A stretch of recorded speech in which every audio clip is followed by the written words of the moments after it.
안식의 날에는 즐거워해야 합니다. 우리 인간을 움직이는 가장 강력한 힘은 두 가지죠. 하나는 즐거움이죠. 기쁨, 환희, 쾌락 이런 것들이 우리를 아주 강력하게 움직여 나갑니다. 즐거움이 있으면 어떤 어려움도 극복해내는 것들을 보게 되죠. 또 하나는 고통이죠. 고통이 우리를 변화시키고 또 고통이 우리의 삶을 만들어가는 것을 보게 됩니다. 근데 놀라운 사실은 이 고통과 이 기쁨 또 슬픔과 환희가 분리된 게 아니고 연결되어 있다는 거죠. 우린 깊은 슬픔을 아는 자만이 깊은 즐거움을 알 수가 있습니다. 땀 흘려 일한 사람들 속에서 진정한 안식을 경험하는 것이죠. 그래서 이 슬픔과 이 기쁨은 분리하는 게 아니고 연결돼 있고 교차되면서 우리의 삶을 만들어가는 거죠. 잠언 14장 13절을 보니까 웃을 때에도 마음에 슬픔이 있고 즐거움의 끝에도 근심이 있느니라. 맞는 얘기죠.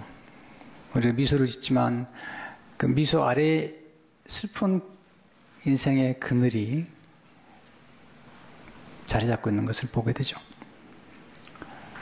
근데 그리스도인은 환난 중에도 즐거워한다. 로마서 5장 3절을 보니까 다만 이뿐 아니라 우리가 환난 중에도 즐거워하나니 이는 환난은 인내를.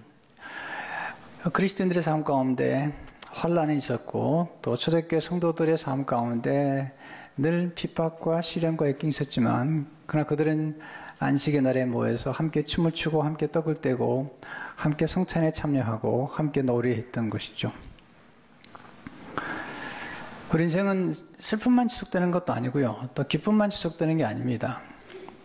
마치 우리가 무지개를 보려면 소낙비를 맞아야 되는 것처럼 이 두 가지가 교체해가는 중에 다윗이 지금 놀라운 하나님 앞에서 즐겁게 춤을 추고 있는 것이죠.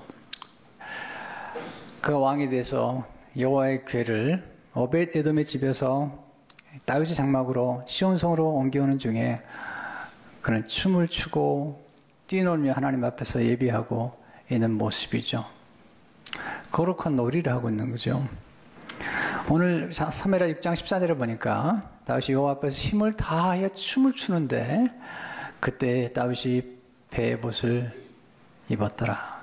춤을 추었다. 다른 성경에 보게 되면 그 춤을 추다가 바지가 벗겨졌다. 에봇이 벗겨졌다. 그만큼 그럼 열심히 춤을 추었고 하나님 앞에 즐거워했던 것을 보게 되죠. 우리가 안식의 날에 하나님 앞에 예배하면서 다윗처럼 신껏 춤을 추고도 뛰노는 것이 진정한 예배고 예배는 축제라는 것이죠. 여기서 배우는 첫 번째 교훈은 하나님 앞에서 즐거워하는 것이 예배라는 거죠. 다윗은 하나님 앞에 즐거워하고 있습니다. 그러니까 이렇게 질문할 수 있죠. 하나님, 전 즐거워할 수 없어요. 이렇게 내가 슬픔이 있고 고통이 있고 고통스러운 자녀 문제가 있고 가족 가운데 아프기도 하고 또 사업도 어렵고 또 관계의 갈등도 있는데 어떻게 춤을 추라고 말씀하시나요? 다윗이 살아왔던 인생이 그렇게 넉넉하지 않습니다. 우리가 생각할 때 다윗 왕 그러면 그의 삶이 괜찮아 보이지만 그가 걸어왔던 여정은 결코 그런 게 아니었습니다. 어린 나이에 부모에게 인정받지 못했어요. 이세의 아들 가운데 마지막 아들이었는데 말째였어요. 아버지가 인정하지 않았어요. 자녀에게 가장 큰 아픔 중 하나는 엄마나 아빠에게 인정받지 못하는 거죠. 넌 안 돼. 넌 안 돼. 넌 아니야. 이건 평생에 큰 상처를 남기는 거죠. 그러면 안 됩니다. 부모님들이. 근데 다윗은 그런 경험을 한 거죠. 이새가 사무엘이라고 하는 아주 중요한 선지자가 집에 왔을 때 너는 아니다. 너는 양쳐라. 그런데 하나님께서 그를 선택해서 왕으로 삼으시고 그가 사울왕의 추적을 받으면서 아둘람 굴에서 생활하며 고통스러웠던 그런 모든 시절이 끝나면서 그런 경험한 게 하나 있습니다. 그것은 하나님은 슬픔이 변하여 춤이 되게 하시는 하나님이신 것을 그렇게 경험한 거죠. 그 너무 감격스러웠어요. 왕이 되고 하나님의 괴를 모셔오면서 너무 감격스러워서 춤을 출 때 미갈이 업신여긴 거죠. 20절에 보니까 다윗이 자기의 가족으로 축복하러 돌아오매 사울의 딸 미갈이 나와서 다윗을 맞으며 이르되 이스라엘 왕이 오늘 어떻게 영화로 오신지 방탕한 자가 염치 없이 자기의 몸을 드러내는 것처럼 오늘 그의 신복의 계집종의 눈앞에서 몸을 드러내셨나이다 하니 열심히 춤을 추다가 바지가 벗겨졌는데 염치란 말은 부끄러움이잖아요. 왕이 부끄러움이 없이 방탕한 자처럼 행했습니다. 참 이런 여자가 아내로 산다면 정말 힘든 거죠. 그때 다윗이 고백하죠. 21절에 보면 다윗이 미갈에게 이르되 이는 여호와 앞에서 한 것이니라. 내 앞에서 한 게 아니다.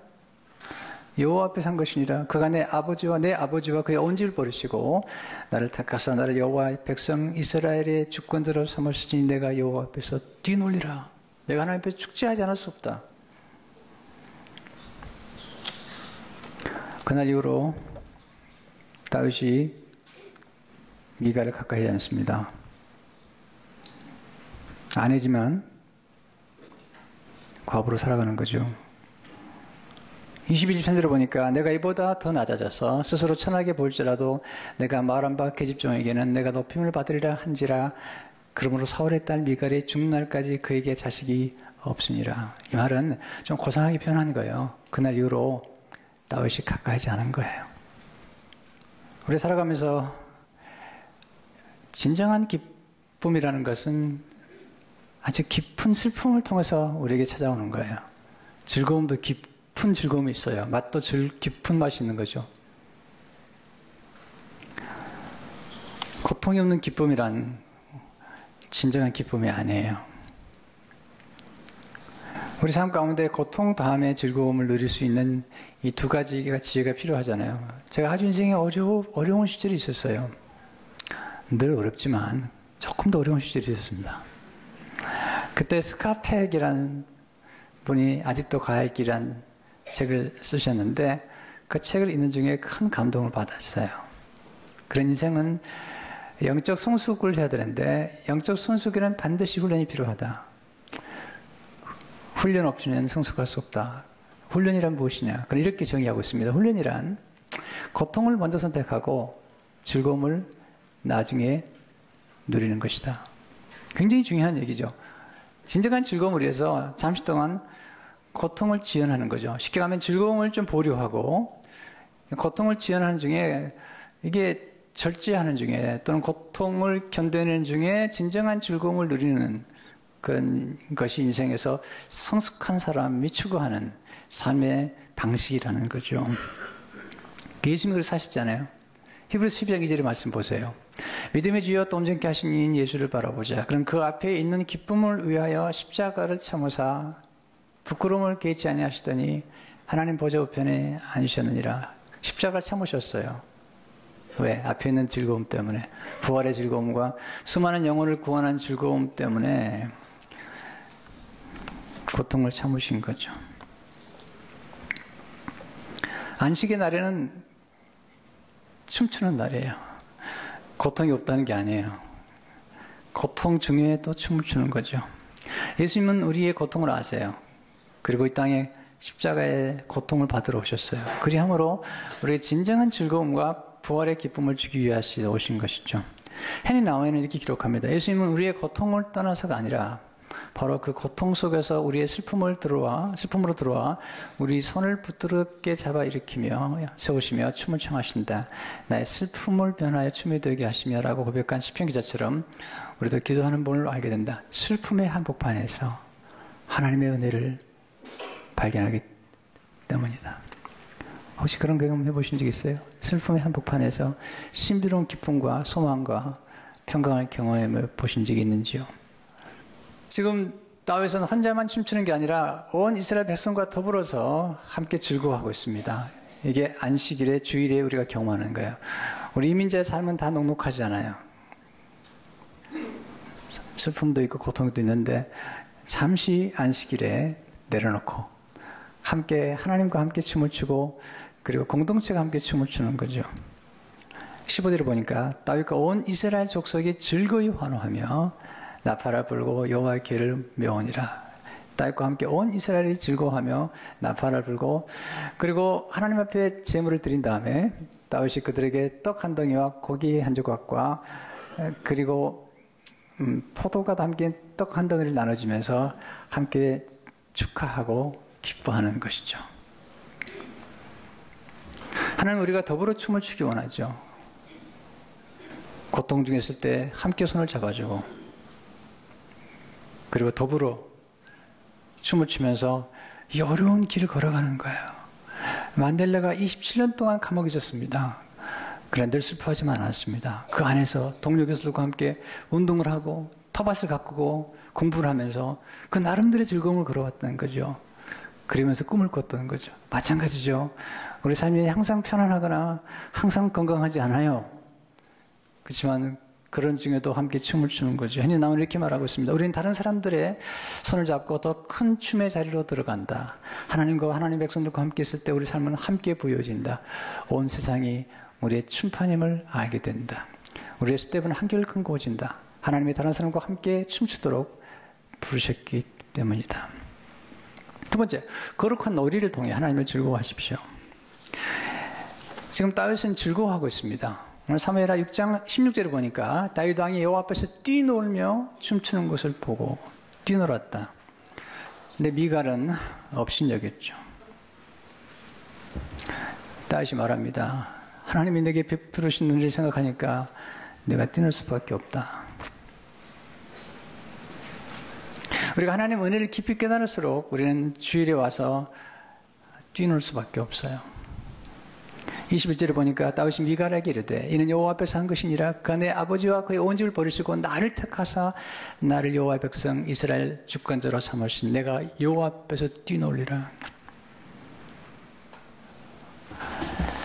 우리가 쓴 표현 가운데 정말 조심해야 되고 삼가야 될 표현이 하나 있어요. 놀고 있네. 놀고 있네. 이건 굉장히 좋지 않은 표현입니다.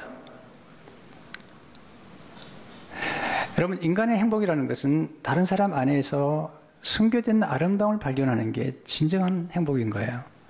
우리가 만나는 모든 사람 속에는 하나님의 거룩함과 하나님의 아름다움이 깃들어 있는데 사람들을 만날 때마다 그 아름다움을 발견하는 사람은 행복한 사람이죠. 제가 왜 목회가 행복한 줄 아세요? 문제가 없는 게 아니에요. 그러나 저는 여러분을 만날 때마다 여러분 안에 있는 하나님의 아름다움을 보고 행복해하는 거예요.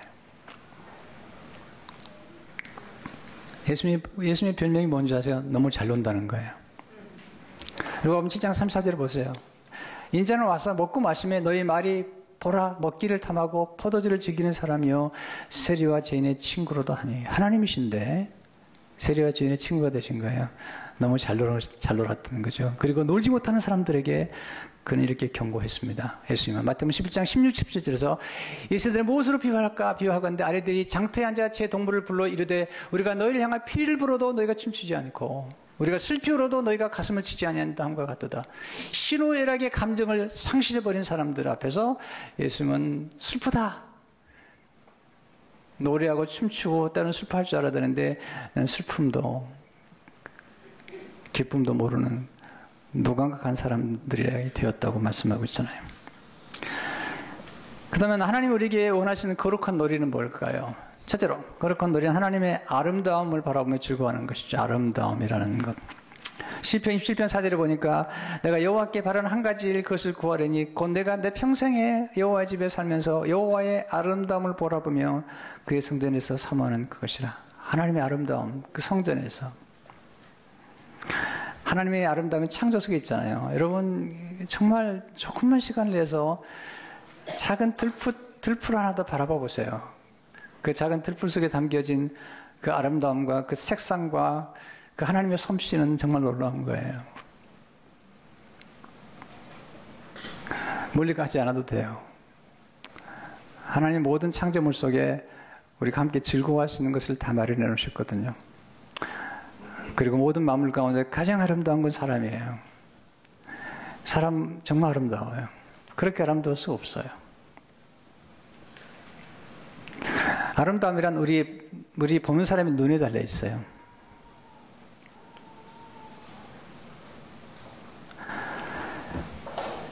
우리가 하나님의 모든 아름다움은 하나님께로 온 거예요. 전화자들은 이렇게 말합니다. 성도는 하나님의 영광과 탁월하심을 보고 아주 즐거워합니다. 사람들은 많은 예술품과 발명품을 보고 즐거워합니다. 사람들은 큰 도시나 화려한 건물, 위험 있는 궁전을 보고 즐거워합니다. 또한 사람들은 종종 아름다운 외모를 가진 사람을 보고 즐거워합니다. 그렇다면 마음의 눈으로 이 세상에서 가장 아름답고 영광스럽고 놀라운 존재를 볼 때 그 즐거움은 얼마나 크겠습니까? 하나님 만드신 모든 만물이 아름답다면 그 만물을 만드신 하나님의 아름다움을 바라볼 때 얼마나 놀랐겠어요. 우리 아름다운 걸 보면 들으면 또 보고 싶고 또 듣고 싶고 오래 머물고 싶은 거잖아요. 이것이 우리 인간이 가지고 있는 아름다움. 하나님 우리 안에 그런 아름다움을 주셨기 때문이죠. 우리는 아름다움의 미로가 되고 또 아름다운 사람을 바라보면서 우리 스스로가 더 아름다워지는 것을 경험하게 되죠. 그리고 아름다운 사람들을 바라보면 우리도 닮고 싶은 거룩한 욕망이죠. 그 이유는 뭐냐면 아름다우신 하나님의 형상을 따라 우리가 지음 받았기 때문이에요. 우리 안에는요, 누구나 우리 안에 거룩한 성스러움과 거룩한 아름다움이 있고 또 하나는 아주 악마와 같고 그리고 정말 악인과 같은 그런 악함이 우리 안에 있는 거예요. 이 두 가지가 다 있는 거죠. 그런데 예수 그리스도께서 우리 안에 오셔서 우리가 악한 모든 성향들을 주님이 점점 제거해 주시고 우리 안에 하나님의 놀라우신 거룩함과 아름다움을 넣어줬기 때문에 우리 삶이 바뀌기 시작한 거죠. 두 번째, 거룩한 놀이는 하나님의 은혜를 찬양하며 즐거워하는 것입니다. 모든 놀이와 게임, 연주에는 법칙이 있습니다. 그 법칙을 어기면 안 됩니다. 오늘 가끔 이게 즐거움을 위해서 가끔 경계를 약간 넘을 수 있지만 너무 많이 넘으면 위험한 것입니다. 하나님 우리의 모든 감각, 시각, 청각, 촉각, 미각 이런 모든 감각을 통해서 즐거움을 누리게 하셨어요. 또 우리에게 건전한 욕망을 주셨어요. 식욕, 성욕, 성취욕 이런 것들은 다 건전한 거예요. 그런데 선을 넘어가면 안 되는 거죠. 게임이 할 때는 반드시 일정한 규칙이 있어야 되고 그 선을 넘어가면 반드시 징벌이 따라오게 돼 있죠. 자, 부부간의 아름다운 사랑을 누리는 것, 그건 하나님께서 장려하시는 거고 아름다운 거죠. 잠언 5장 18절 19절을 보니까 내 샘으로 복되게 하라. 여인의 몸을 샘이라고 얘기했어요. Your fountain, may your fountain be blessed. 내가 젊어서 취한 아내를 즐거워하라. 그는 사랑스러운 암사슴 같고 아름다운 암노루 같으니 너는 그의 품을 항상 축하게 여기며 그의 사랑을 항상 연모하라. 하나님은 결혼생활 안에서 누리는 행복과 즐거움을 절대로 소홀히 여기지 않도록 고민하고 있습니다. 그러나 만약에 우리가 음료를 따라간다면 또는 나쁜 남자를 따라간다면 문제가 있죠. 잠언 6장 24절 26절을 보게 되면 이것이 너를 지켜 악한 여인에게 이방 여인의 혀로 허리는 말에 빠지지 않게 하리라. 내 마음에 그의 아름다움을 탐하지 말며 그 눈꺼풀에 홀리지 말라. 음료로 말미암아 사람이 한 조각 떡만 남게 되며 음란한 여인은 귀한 생명을 사냥하매니라. 와, 음료는 사람을 한 조각 떡만 남게 만들어 다 망가뜨려 버려요. 우리 삶 가운데 쾌락을 주셨죠. 그건 어떤 쾌락이냐는 거죠. 그리고 그 쾌락 가운데서 경계가 있는 거죠. 그 경계 안에서 얼마든지 쾌락을 누리라는 거죠. 그러나 그 경계를 넘어가는 순간 우리를 파괴하셨다는 것을 잊지 말아야 돼요. 근데 다윗은 한번 그런 경계를 넘어서서 하나님의 엄청난 책망을 받죠. 밧세바를 범했어요. 우리엘을 죽였어요. 하나님 기뻐하지 않았습니다. 너는 경계를 넘어갔구나. 하나님이 밧세바 사이에 나온 첫 번째 아들 데려가셨어요. 근데 다윗이 정말 회개를 했어요. 하나님 앞에 정말 회개를 했어요. 아픈 회개를 했어요. 그때 하나님께서 그를 긍휼히 여기셔서 그를 용서하셨어요. 그리고 그에게 새로운 출발을 주셨다는 거죠. 그 그 사랑에 감격해서 시편 103편 2절 소절에 이렇게 얘기하고 있습니다. 내 영혼아 여호와를 성축하며 그의 모든 은택을 잊지 말지어다. 그가 내 모든 죄악을 사하시며 내 모든 병을 고치시며 내 생명을 파멸해서 성량하시고 인자와 궁일로 관을 씌우시며 좋은 것으로 내 소원을 만족하게 하사 내 청춘을 독수리같이 새롭게 하시는도다. 모든 죄악을 사셨다. 용서라는 거. 가장 그의 마음속에 감격한 하나님 날 용서하셨다는 거예요. 그래야말로 그가 춤을 추고 있는 것을 보게 되잖아요. 가장 아름다운 게 뭘까요? 사랑이죠. 우리가 예수님의 십자가를 사랑하죠. 그 십자가에서 예수님 우리의 모든 죄를 용서하시고 우리의 모든 더러운 것을 깨끗게 하실 뿐만 아니라 우리를 아름답게 만드신 거죠. 아름다운 가운데 사랑만큼 아름다운 게 있을까? 생각해 보면 없는 것 같아요. 네. 왜 십자가가 그렇게 아름다운 거죠? 십자가가 우리를 위해서 그 얼룩진 피, 그 사랑 때문이잖아요. 왜 우리가 춤을 출 수 있죠? 우리가 좀 힘들어도 예수님 우리를 너무 사랑하셨기 때문에. 세 번째, 거룩한 놀이는 선한 일을 행함으로 즐거워하는 것이죠. 예수님께서 안식일에 병자 고치시고 선한 일을 많이 하셨잖아요. 가끔 질문하죠. 왜 안식일에 교회에서 이렇게 봉사를 많이 해야 되죠? 또 안식일에 쉬지 않게 우리는 선교를 나가야 되죠? 예수님 그렇게 하셨어요. 쉬기도 하지만 선한 일을 하면서 그리고 즐거워하는 거죠. 선한 일을 많이 하세요. 우리 인간을 움직이는 가장 큰 에너지가 뭘까?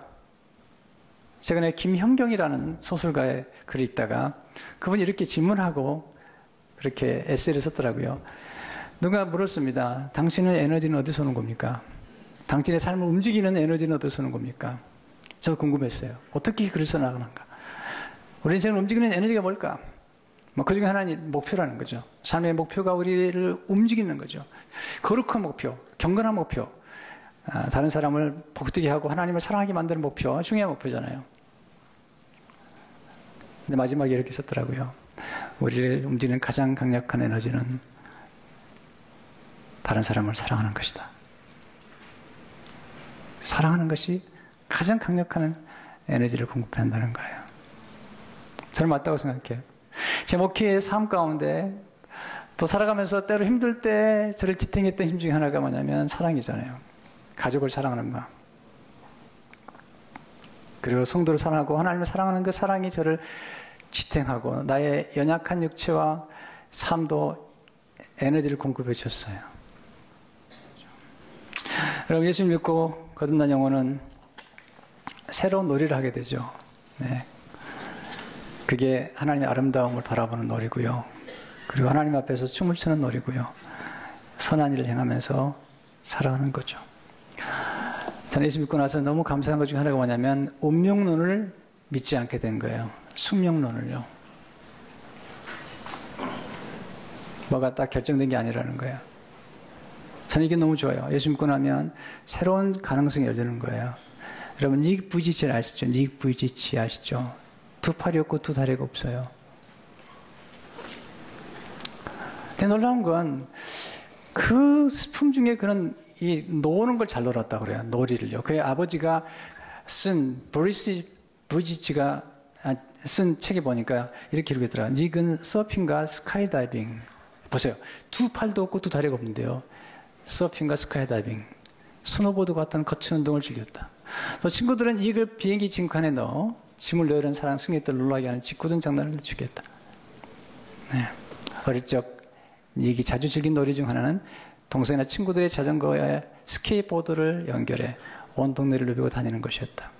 또 친구들이 이걸 자전거 핸들 위에 올려놓고 하루 종일 다녔다는 사실을 나중에서 알고 기절한 줄 알았다. 이렇게 놀았지만 이게 마음속에는 슬픔이 있었어요. 그리고 이런 생각을 하게 된 거죠. 자살하고 싶다. 내가 과연 결혼할 수 있을까? 나이가 들면서 몸속에 성적인 충동을 느끼기 시작했어요. 내가 결혼할 수 있을까? 근데 하나님께서 은혜를 주셨어요. 그리고 나중에 그 닉을 통해서 수많은 사람들을 위로하고 회복시켰어요. 그리고 얼마 전에 정말 아름다운 정말 아름다운 아내를 만났어요. 그리고 2자녀를 낳았어요. 너무 건강하고 아름다운 자녀를 낳았어요. 그는 삶은 여전히 아름답다는 책에서 이렇게 이야기하고 있습니다. 사실 우리는 결코 하나님의 완벽한 표준에 도달할 만큼 충분하지 않다. 우리는 손에 부서진 인생의 조각들을 가지고 하나님 앞에 서 있을 뿐이다. 그 조각들을 하나님께 남길 때 그분이 당신 인생을 변화시키실 것이다. 하나님은 우리 삶의 모든 조각들을 함께 붙여주신다. 우리 삶의 아픈 상처도, 우리 삶의 찬양한 기쁨도, 우리 삶이 이해하기 힘든 구석구석까지 모든 조각들을 온전하게 붙여주신다. 인생은 어려워요. 요즘 혼자 사는 데도 많고 힘든데, 그러나 아직 쉽게 인생 게임은 끝나지 않았어요. 아직 몰라요. 그리고 우리는 영원한 하나님의 나라가 기다리고 있고요. 하나님은 우리의 고통 중에도 함께 춤을 추시면서 그 슬픔을 변화해 기쁨이 되게 하시는 전능하신 하나님이세요. 제 인생도 가끔 깨어진 유리조각 같았고 깨어져 버린 거울 같았어요. 근데 하나님께 맡겼더니 하나님께서 아름다운 모자이크를 만드셨어요. 그게 하나님의 솜씨예요. 그렇기 때문에